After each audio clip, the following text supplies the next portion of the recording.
ಮೊನ್ನೆ ಶೂಟೌಟ್, ನಿನ್ನೆ gang rape ಆಗಿದೆ. ಮೈಸೂರು ಪೊಲೀಸರೇನು ನಿದ್ದೆ ಮಾಡ್ತಾ ಇದ್ದಾರಾ? ಮೈಸೂರು ಪೊಲೀಸರು ನಿದ್ದೆ ಮಾಡ್ತಾ ಇರುವ ಹಾಗೆ ಕಾಣಿಸ್ತಾ ಇದೆ ಅಂತ ಅನ್ಸುತ್ತೆ ಅಂತ ಹೇಳಿ ಮಹಿಳಾ ಆಯೋಗದ ಮಾಜಿ ಅಧ್ಯಕ್ಷೆ ಮಂಜುಳಾ ಮಾನಸ ಆಕ್ರೋಶವನ್ನ ಹೊರಹಾಕಿದ್ದಾರೆ. ಮೊನ್ನೆ ಅಲ್ಲಿ ಶೂಟೌಟ್ ಆಯಿತು, ನಿನ್ನೆ ಗ್ಯಾಂಗ್ ರೇಪ್ ಆಗಿದೆ ಅಂತ ಹೇಳಿ ಮಹಿಳಾ ಆಯೋಗದ ಮಾಜಿ ಅಧ್ಯಕ್ಷೆ ಮಂಜುಳಾ ಮಾನಸ ತೀವ್ರ ಆಕ್ರೋಶವನ್ನ ಹೊರ ಹಾಕಿದ್ದಾರೆ. ಈ ತರ ಆಗ್ತಾ ಇದ್ರೆ ಜನ ನಿರ್ಭೀತಿಯಿಂದ, ಯಾವುದೇ ರೀತಿಯಂತಹ ಆತಂಕದಿಂದ ಅಲ್ಲಿ ಯಾವ ರೀತಿಯಾಗಿ ಬದುಕಬೇಕಾಗುತ್ತೆ, ಆತಂಕದಿಂದನೇ ಬದುಕಬೇಕಾದಂತಹ ಪರಿಸ್ಥಿತಿ ನಿರ್ಮಾಣ ಆಗುತ್ತೆ, ಭಯದಿಂದ ಜೀವನ ಕಳಿಬೇಕಾದಂತಹ ಸಿಚುವೇಶನ್ ನಿರ್ಮಾಣ ಆಗುತ್ತೆ ಅಂತ ಹೇಳಿ ಆಕ್ರೋಶವನ್ನ ಹೊರ ಹಾಕಿದ್ದಾರೆ. ಯಾವ ಊರಿನಲ್ಲೂ ನಡಿಬಾರ್ದು, ಯಾವ ಹೆಣ್ಮಕ್ಳ ಮೇಲೂ ಈ ಥರದ ಕೃತ್ಯಗಳು ನಡಿಬಾರ್ದು. ಅಪರಾಧಿಗಳು ಯಾರು ಅಂತ ಸಿಕ್ಕಿದ್ದಾರೆ ಅನ್ನೋದು ಕೂಡ ನನಗೆ ಗೊತ್ತಾಗ್ತಾ ಇದೆ.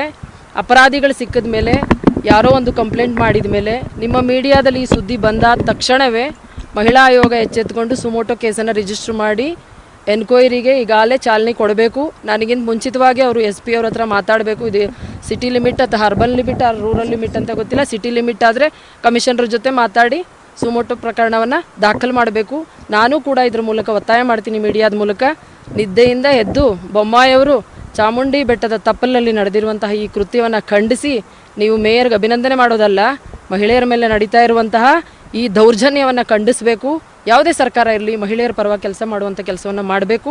ಮಾಡದೇ ಇದ್ದರೆ ರಾಜೀನಾಮೆ ಕೊಟ್ಬಿಟ್ಟು ಮನೆಗೆ ಹೋಗ್ಬೇಕು ಅಂತ ಹೇಳ್ತೀನಿ. ಇದ್ರ ಬಗ್ಗೆ ಮಾತನಾಡೋದಕ್ಕೆ ನಮ್ಮ ಜೊತೆ ಈಗ ಸ್ವತಃ ಮಹಿಳಾ ಆಯೋಗದ ಮಾಜಿ ಅಧ್ಯಕ್ಷರಾಗಿರುವಂತಹ ಮಂಜುಳಾ ಮಾನಸ್ ಅವರು ಫೋನ್ ಸಂಪರ್ಕದಲ್ಲಿದ್ದಾರೆ. ನಮಸ್ತೆ. ಓಕೆ, ಮಂಜುಳಾ ಮಾನಸ್ ಅವರನ್ನ ಸಂಪರ್ಕ ಮಾಡುವಂತಹ ಪ್ರಯತ್ನ ಮಾಡೋಣ. ಈಗಾಗಲೇ ಅವರು ಹೇಳ್ತಾ ಇದ್ರು, ಮಹಿಳೆಯರಿಗೆ ರಕ್ಷಣೆ ಕೊಡುವಂತಹ ಕೆಲಸ ಯಾರೇ ಇದ್ರೂ ಕೂಡ ಅದು ಆಗ್ಬೇಕಾಗುತ್ತೆ. ಈಗ ಮೈಸೂರಿನಲ್ಲಿ ನೋಡಿದ್ರೆ ಗ್ಯಾಂಗ್ ರೇಪ್ ಆಗಿದೆ, ಆದ್ರೆ ಅಲ್ಲಿ ನೋಡಿದ್ರೆ ಮೇಯರ್ ಪಟ್ಟವನ್ನ ಅಲಂಕರಿಸುವಂತಹ ಸ್ಥಿತಿ ಇದೆ. ಆದ್ರೆ ಅದನ್ನ ಬಿಟ್ಟು ಏನ್ ಆಗಿದೆಯಲ್ಲ, ಇಂತಹ ಒಂದು ಘಟನೆ, ಹೀನ ಕೃತ್ಯ ನಡೆದಿದೆಯಲ್ಲ, ಅದರ ಬಗ್ಗೆ ಸರ್ಕಾರ ಗಂಭೀರವಂತಹ ಆಕ್ಷನ್ ತೆಗೆದುಕೊಳ್ಬೇಕಾಗತ್ತೆ.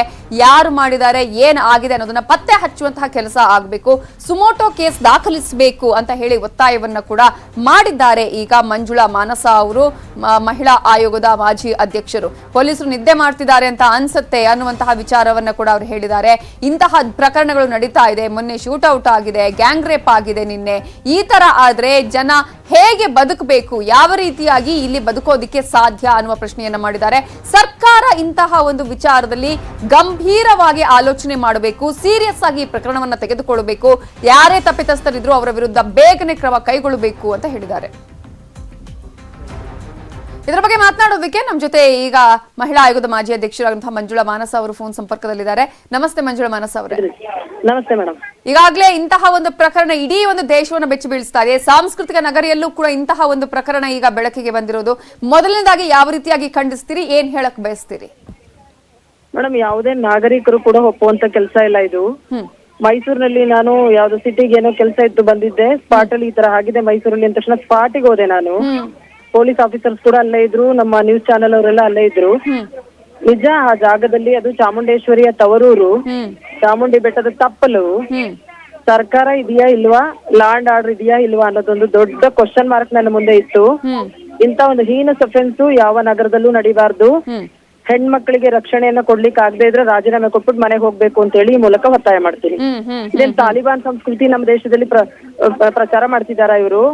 ಲಾ ಅಂಡ್ ಆರ್ಡರ್ ಯಾಕೆ ಈ ತರ ಆಗ್ತಾ ಇದೆ, ಅಡ್ಮಿನಿಸ್ಟ್ರೇಷನ್ ಎಲ್ಲಿ ಫೇಲ್ಯೂರ್ ಆಗ್ತಿದೆ ಅನ್ನೋದನ್ನ ಒಬ್ಬ ಚೀಫ್ ಮಿನಿಸ್ಟರ್ ನೋಡ್ಬೇಕು. ಅವರು ಮೊದಲು ಗೃಹ ಸಚಿವರಾಗಿ ಕೆಲಸ ಮಾಡಿದಿರೋಂತ ಎಕ್ಸ್ಪೀರಿಯನ್ಸ್ ಇದೆ. ಇಂತ ಕಲ್ಪ್ರಿಟ್ಸ್ ಅನ್ನ ಹಿಡಿಬೇಕು, ಒಳಗ ಹಾಕಬೇಕು, ಕಾನೂನು ರೀತಿಯಲ್ಲಿ ಕ್ರಮ ಹಾಕ್ಬೇಕು, ಆ ಹೆಣ್ಮಗಳಿಗೆ ನ್ಯಾಯ ಸಿಗ್ಬೇಕು. ಎಸ್, ಈಗ ಇನ್ನು ಕೂಡ FIR ಆಗಿಲ್ಲ ಅನ್ನುವಂಥದ್ದು, ಅಂದ್ರೆ ಈಗ ಒಂದಷ್ಟು ಪ್ರೊಸೀಜರ್ ಕೂಡ ಇರುತ್ತೆ. ಆದ್ರೆ ಈಗ ಅಟ್ಲೀಸ್ಟ್ ನೀವು ಸುಮೋಟೋ ಕೇಸ್ ದಾಖಲಿಸಬೇಕು ಅಂತ ಹೇಳಿ ಒತ್ತಾಯ ಮಾಡ್ತೀರಾ, ಹೇಗೆ? ಮೇಡಮ್, ಮಹಿಳಾ ಆಯೋಗ ಸತ್ತೋಗಿದ್ಯಾ? ನಾನು ಮಹಿಳಾ ಆಯೋಗದಲ್ಲಿ ಕೆಲಸ ಮಾಡ್ತಾ ಇದ್ದೆ. ಮೀಡಿಯಾದಲ್ಲಿ ಸುದ್ದಿ ಬಂದ ತಕ್ಷಣ ಸುಮೋಟೋ ಕೇಸ್ ತಗೊಳಕ್ ಅವ್ರಿಗೆ ಏನಾಗಿತ್ತು?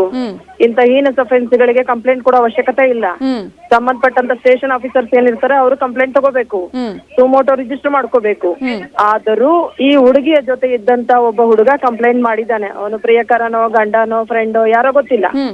ಕಂಪ್ಲೇಂಟ್ ಲಾಡ್ಜ್ ಮಾಡಿದಾನೆ ಅಂತ ಹೇಳಿದ್ರೆ ನಿನ್ನೆ ಸಂಜೆ ಇವತ್ತು 3 ಗಂಟೆ, ಇವತ್ತು 4 ಗಂಟೆವರೆಗೂ FIR ಆಗಿಲ್ಲ ಅಂದ್ರೆ ಪೊಲೀಸ್ ಆಫೀಸರ್ಸ್ ನಿದ್ದೆ ಮಾಡ್ತಿದಾರ?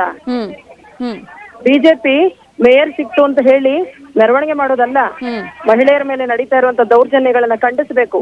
ತಾಲಿಬಾನ್ಗಳ ರೀತಿಯಲ್ಲಿ ವರ್ತನೆ ಮಾಡ್ತಿದಾರಲ್ಲ, ಅವ್ರನ್ನ ಒಳಗಾಕಿಸ್ಬೇಕು.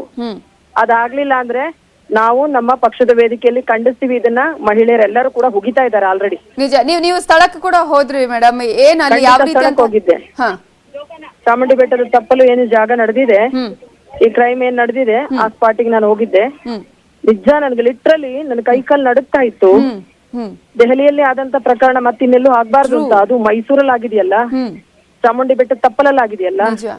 ಅವ್ರು ಯಾರೋ ಕೆಲಸ ಮಾಡಿರೋರು, ಕ್ರೈಮ್ ಮಾಡಿರೋಂತವ್ರು ಐಡೆಂಟಿಫೈ ಮಾಡಿದೀವಿ ಅಂತ ಹೇಳ್ತಾರಲ್ಲ ಇರುವಂತ ಪೊಲೀಸ್ ಆಫೀಸರ್ಸ್. ಇನ್ನು FIR ಯಾಕೆ ಮಾಡಿಲ್ಲ ಇವರು? ಯಾಕೆ ಇನ್ನ ಹುಡುಗಿ ಸ್ಟೇಟ್ಮೆಂಟ್ ತಗೊಂಡಿಲ್ಲ? ಎಕ್ಸಾಕ್ಟ್ಲಿ. ಯಾಕೆ ಸುಮೋಟೋ ಕೇಸ್ ರಿಜಿಸ್ಟರ್ ಮಾಡಿಲ್ಲ? ಸರ್ಕಾರ ಇದೆಯಾ? ನೋ, ಇದನ್ನ ಯಾರು ಕೂಡ ಒಪ್ಪಲ್ಲ. ಈ ಮೂಲಕ ನಾನು ಖಂಡಿಸ್ತೀನಿ madam. Thank you Manjula Manas ಅವರೇ, ನ್ಯೂಸ್ 18 ಜೊತೆ ಮಾತನಾಡಿದ್ದಕ್ಕಾಗಿ. ಉಳಿದ ಅಪ್ಡೇಟ್ಸ್ ನೋಡೋಣ ಬ್ರೇಕ್ ಆದ್ಮೇಲೆ.